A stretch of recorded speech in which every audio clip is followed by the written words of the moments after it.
भाइयों बहनों, आप सबको यहाँ पे बहुत बहुत स्वागत है। सिक्किम अपने आप 50वां स्टेटहुड 16 मई 2025 को सेलिब्रेट करने वाला है एंड प्रधानमंत्री भी ये आने वाले हैं। एंड हम पहले तो सारे सिक्किम के लोगों को बधाई देना चाहते हैं उनकी 50th स्टेटहुड का।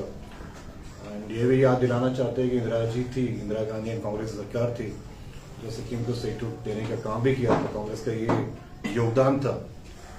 लेकिन अभी जो एसकेएम पार्टी भाजपा के साथ सत्ता में है 2019 से, वो लगातार रूप से सिक्किम को एक डिजास्टर के पाथ में लेती जा रही है। तो अभी एआईसीसी इंचार्ज होने के बाद हम यहाँ पहला विजिट है। अपने संगठन के जितने कार्यकर्ता उनसे बात किए, कुछ सिविल सोसाइटी ऑर्गेनाइजेशन से बात किए, कुछ बुद्धिजीवियों से भी बात की एंड कुछ चीज बहुत ही भयानक सा दिख रहा है जो अभी सिक्किम के साथ चल रहा है। मैं 4-5 ऐसे मुद्दे उठाने वाला हूँ जो हमारी यहाँ सरकार नहीं हो सकती, नहीं है, ठीक है, बट हमारी आवाज देश में है। Leader of opposition Lok Sabha, leader of opposition Rajya Sabha, Congress party एक अहम भूमिका निभाती है देश में। एंड हर एक राज्य का, हर एक प्रांत का आवाज उठाने का काम कांग्रेस पार्टी करती आ रही है। सिक्किम के बारे में बताना चाहता हूँ, जो लिंबू एंड तमंग के सीट रिजर्वेशन का मामला है, आपके मुख्यमंत्री तमंग है, आपके यहाँ के जो मेंबर ऑफ पार्लियामेंट वो लिंबू संप्रदाय से आते हैं एंड बीजेपी की सरकार केंद्र में है। ये डबल इंजन का सरकार है। तो हमारा पहला क्वेश्चन है कि अभी तक लिंबू तमंग इनके जो जनजाति है उनको आप सीट रिजर्वेशन असेंबली में क्यों नहीं देते? और दूसरा सवाल है, जो 12 लेफ्ट आउट कम्युनिटीज है जिनको आदिवासी मान्यता मिलना चाहिए, वो अभी तक क्यों ये राज्य सरकार केंद्र सरकार चुप है? इसको कब आदिवासी मान्यता मिलना चाहिए, कब देंगे? सीएजी का जो रिपोर्ट आया पावर डिपार्टमेंट के बारे में, उनका दूसरा रिपोर्ट 1.5 महीने पहले आया था एंड ये असेंबली में टेबल है। इसमें चौंकाना वाला चीज ये कि आउट ऑफ 3,410 करोड़ 3,410 करोड़ में रेवेन्यू जो जनरेट हुआ था पावर डिपार्टमेंट का, मात्र 1,484 करोड़ स्टेट के ट्रेजरी में गया, स्टेट की कस्टोडियल फंड में गया है। बाकी 1,925 करोड़ कहाँ गया, ये गोले साहब बताए, क्योंकि ये उठने वाला है पार्लियामेंट में। आप जितना डबल इंजन सरकार करके आप रफा दफा करते जा रहे हो, इसका जवाब तो आपको देना पड़ेगा कि 1950 रुपया गया कब। एंड बड़ी दुख की बात है कि सिक्किम ऊर्जा लिमिटेड टीस्टा था 60% स्टेक इन्होंने बेच दिया। रेवेन्यू कहां से आएगा? अभी मैं देख रहा था स्टेट का लोन बर्डन बढ़ते जा रहा है, कोई हिसाब किताब नहीं है, हेरफेर हो रहा है, करप्शन हो रहा है, भ्रष्टाचार हो रहा है। एंड ये सिक्किम की जनता, अब देश की जनता जवाब मांगेगी गोले साहब को कि आपका डबल इंजन डबल भ्रष्टाचार सरकार ये कहां आपका हो गया। एंड जो चौथी एंड सबसे महत्वपूर्ण इशू है अभी चल रहा है कि दार्जिलिंग और सिक्किम के मर्जर की बात हर जगह पे चर्चा हो रही है। ये बात कहां से आ रही है, कौन कर रहा है? क्या सिक्किम सरकार का ये नेतृत्व नहीं है कि इस पे अपने बात रखे और सफाई दे? ऐसे कभी संभव नहीं हो सकता कि सिक्किम के मुख्यमंत्री शामिल है इस साजिश में। भाजपा ने दार्जिलिंग हिल्स को बोला था कि परमानेंट सॉल्यूशन देंगे करके। क्या परमानेंट सॉल्यूशन ये दार्जिलिंग सिक्किम मर्जर? 32 के 32 विधायक की सरकार, एसकेएम की सरकार इस बात का क्यों खंडन नहीं कर रही है कि ऐसी कोई बात नहीं है, ये र्यूमर्स है, गॉसिप्स है, दाल में कुछ काला है। सिक्किम की जनता कभी माफ नहीं करेगी अगर इस टाइप की कोई बात है। हम चाहते हैं ये सरकार स्पष्टीकरण करे कि दार्जिलिंग सिक्किम का मर्जर महज र्यूमर्स है। जो भाजपा ने दार्जिलिंग हिल्स में परमानेंट सॉल्यूशन का जो उन्होंने अपनी बात रखी थी, ये वो परमानेंट सॉल्यूशन कोई भाग नहीं है, ऐसे कभी होगा नहीं। सुसाइड रेट, आत्महत्या, बड़ी चौंकाने वाली चीज है कि सिक्किम में नेशनल एवरेज के मुकाबले 4 गुना ज्यादा यहाँ पे लोग आत्महत्या कर रहे हैं। क्यों कर रहे हैं? Because of distress. ये मेनली आपका सर्विस इंडस्ट्री है। यहाँ पे जो इलेक्शन चुनाव से पहले बोले थे कि 25,000 नौकरी देंगे और 10,000 का जो तनख्वाह देना था वो 6 महीने से सैलरी नहीं दे पा रहे हैं। और जितना कर्ज में डूबा हुआ है सिक्किम, बहुत दिन तक ये लास्ट नहीं करेगा अगर आप कोर्स करेक्शन नहीं करोगे। ये मेन चीज है जो हम उठाना चाहते हैं। कांग्रेस पार्टी ये सारे चीज हम सदन में उठाएंगे, पार्लियामेंट में उठाएंगे, क्योंकि जिस सांसद को अब चुन के, ये बड़ी चिंता वाला चीज है। अब सिक्किम फ्लड्स में जो रिहैबिलिटेशन पैकेज भी नहीं मिला कुछ भी। एंड ताजुब की बात है कि रीवैम्प के लिए फिर से एनवायरमेंट क्लियरेंस स्टेट गवर्नमेंट दे दिया वही प्रोजेक्ट को। एंड वो कौन कर रहा है? एक ऑफशोर अकाउंट आके वो प्रोजेक्ट रन कर रहा है। सरकार ने अपना स्टेक्स भेज दिया। तो ये मोटा मोटा सिक्किम का पॉलिटिकल सिनेरियो है। एंड मुझे लगता है कि जो जनता ने इनको बहुमत से जिताया था वो उनके मतलब ठीक से खड़े नहीं हो पा रहे एंड अपना काम नहीं कर पा रहे।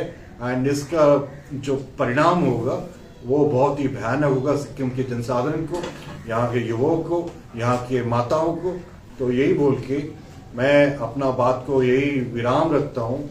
अगर आप लोग का कोई क्वेश्चन है तो हम लेने के लिए अभी तैयार है। आप सब इतने कम समय पे हैं, इसलिए आप सबका बहुत बहुत तहे दिल से धन्यवाद।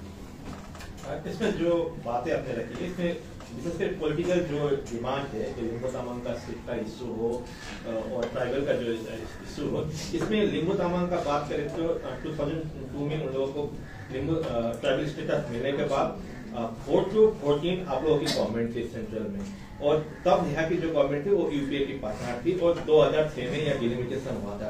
तो कांग्रेस क्यों फेल हुई, यूपीए गवर्नमेंट क्यों फेल हुई कि 2006 में उन लोगों को सीट नहीं दे पाई? तो ये सरकार भी तो 11 साल से सरकार में है। आप लोग अब कुछ नहीं हुआ पहले, इसका मतलब ये नहीं कि आप कभी भी नहीं दोगे। हम कुछ नहीं किए थे इसलिए हम विपक्ष में है। यहाँ पे 0 विधायक है हम लोग का। कुछ कारण था जो सरकार हम लोग नहीं कर पाए, अगर मानते हो। तभी 11 साल से मोदी सरकार है, डबल इंजन की सरकार 6 साल से। अभी क्यों नहीं कर रहे हो? नहीं, सवाल तो वही है कि अभी क्यों नहीं हो रहा है? आप लोगों के दिन में तो डिलिमिटेशन हुआ था, अभी तक डिलिमिटेशन नहीं हुआ है। आप लोगों के दिन में तो डिलिमिटेशन भी हुआ था 2006 में, तो क्यों नहीं दे पाए? बात तो वो भी आता है ना। अभी तो डिलिमिटेशन नहीं हुआ है, आप लोगों के दिन में तो डिलिमिटेशन हुआ था। नहीं हुआ था, अभी नहीं दे पाए। उसका जो कारण था वो पिछली सरकार का था। आज के दिन में इन लोगों को क्या प्रॉब्लम है देने में? हमारा वही सवाल है। ठीक है, हम लोग नहीं कर पाए। उनका एक एलिगेशन है कि आप लोग के पार्टी के नेता जयराम रमेश और अभी आप लोगों के पार्टी में नहीं है गुलाम नबी आजाद, उन दोनों ने इस पर स्टडी करने के लिए उनको बोला था। इस बात को सिक्किम दार्जिलिंग मर्जर के इश्यू को एड्रेस करने के लिए आपके पूर्व अध्यक्ष जो भरत पटनायक थे उनको बोला गया था कि जयराम रमेश और गुलाम नबी आजाद जी, अभी तक आप लोग गुलाम नबी आजाद आप लोगों के पार्टी में नहीं है, तो उन लोगों ने दोनों ने आप लोगों को उनको बोला था कि इस पर काम कीजिए बोल के, और एक यूपीए का या कांग्रेस का एजेंडा है बोल के भरत पटनायक जब पार्टी से रिजाइन दिया था तब उन्होंने बोला था। इस पर क्या कहना है? देखिए, जो उन्होंने कहा था तो उनके पास क्या तथ्य था वो मुझे पता नहीं है। अगर आप चाहते हो तो मैं फिर से पता करके बोलता हूँ। तो इस सरकार को खंडन करना चाहिए। एंड उस वक्त भी हमारे कोई भी नेता जो अभी चले भी गए हैं कभी ये बात नहीं उठाया था। जो वक्ता हम लोग को बोले थे, अब इसके बारे में ज्यादा कुछ बोलना है तो अपने पीसीसी अध्यक्ष बोल सकते हैं, बट कांग्रेस पार्टी का कभी स्टैंड था ही नहीं है। उनका आरोप है जयराम रमेश जी भी है, अभी भी आप लोगों के पार्टी के नेता है वो। तो ये जयराम सर से आपको पूछना चाहिए एंड हम ये पूछेंगे, बट हमारा कभी था नहीं। हमारा मेन मुद्दा है कि इस बात को आपको खंडन करना चाहिए। इस बात को बात अगर है कुछ स्पष्टीकरण करना चाहिए, खासकर सिक्किम के मुख्यमंत्री को करना चाहिए। यही हमारा रिक्वेस्ट है। इसमें अलिकति म परेको छु। जब Bharat ji president PCC president रहे थे, उनको उसी समय उन्होंने वो बात नहीं की। जब रिजाइन करने के बाद जब पार्टी से अलग हुए तो पार्टी से अलग होकर वो बात करना, वर्बली बात करना, तो उनका एक वो स्टैंड भी हो सकता है। पार्टी का कोई एलिगेशन लाने के लिए उसका कोई स्टैंड रेजिग्नेसन को एउटा रिजनमा उहाँले भन्नुभएको थियो नि, एउटा reason, one of the reason चाहिँ त्यो पनि एउटा थियो उहाँको भन्ने कुरा नि। उहाँले अब हामी साथमा थियौँ है, साथमा हुँदाखेरि जबसम्म अध्यक्ष हुनुभयो उहाँ, त्यो समय उहाँलाई भनेको थियौँ, त्यो हामीसँग पनि राख्नु भएन त्यो कुरा। जब उहाँ अध्यक्षदेखि बाहिर जानुभयो तब उहाँले भन्नुभयो। अब हरेक राजनीतिक पोलिटिसियनहरूले त्यही गर्दैछ एउटा पार्टीभित्र बसेर जब उहाँहरू त्यो पार्टीमा हुनुहुन्छ त्यति बेला त्यो पार्टीभित्र के हुँदैछ त्यो कुरा निकाल्नु हुँदैन। जब पार्टी छोडेर जानुहुन्छ त्यो कुरा निकाल्नुपर्छ भने त्यो एउटा पोलिटिकल स्ट्यान्ड पनि हुनसक्छ, किन जानुको लागि एउटा केही न केही कारण चाहिन्छ हो, त्यो कारणहरू पनि बनाइन्छ। यो पोलिटिकल एउटा स्ट्यान्ड नै हो नि, त्यसलाई स्ट्यान्डको रूपमा लिइन्छ। Gopalji, let us not get diverted from the key issues of Today, which is basically happening in Sikkim. 65% of your population are below 45 years. What is the future for them? It is not about just political parties.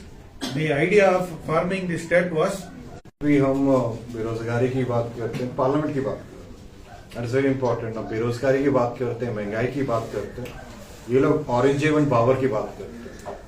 ये होता है उनका diversion tactics. 11 साल काफी लंबा time है, 6 साल भी काफी लंबा टाइम है, डबल इंजन की सरकार है, पूरा फुल मेजोरिटी है। आपको हमारी सवाल का जवाब दो कि आज के डेट में आप क्या कर रहे हो। ऑरेंज इवन पावर को जाने से कोई फायदा नहीं है, टीपू सुल्तान पे जाने से भी कोई फायदा नहीं है। आप आज के डेट में क्या चल रहा है सिक्किम में, उसका जवाब दीजिए। Sir, one more point I would like to add. We should take the case of Manipur also, where the former CM Biren Singh was very much encouraged by the Home Minister and the present central government, and he was projected beyond his stature. The same way, the present CM in Sikkim is also taking it as a personal publicity machinery, and he is trying to project himself only rather than really working for the people of Sikkim. This is something which you people will have to highlight. Instead of worrying about the roads which is connecting from Bagdogra airport, which is the nearest airport, where it takes more than 4.5 hours, and for all medical facilities, it is unfortunate that the people of Sikkim have to go to Siliguri only. And for most of the jobs, you will have to migrate. Yesterday, while coming here, we had food just near Rangpo. The people have worked in South India, most of them 4 or 5 years, and they are coming back and trying to settle down here. So instead of focusing on all issues of employment, education, health, let us not get unnecessarily diverted into this entertainment politics, which is just highlighting few leaders, and they are very happy to keep the youngsters focused on all these trivial issues rather than focusing on the livelihood issues of Sikkim. This is my request, and our member of parliament, who is also in charge of 4 states, along with him, I am also working here. In the next 2 months, along with our PCC president, we will be visiting all the 6 districts to find out what is the situation of the people over there, what are the local issues in each district, and we will also try to strengthen our organization to connect with the local people and create awareness regarding these issues which has been highlighted by our in charge today. So I request all the media people also to give appropriate importance for the subject which is being discussed. Thank you very much.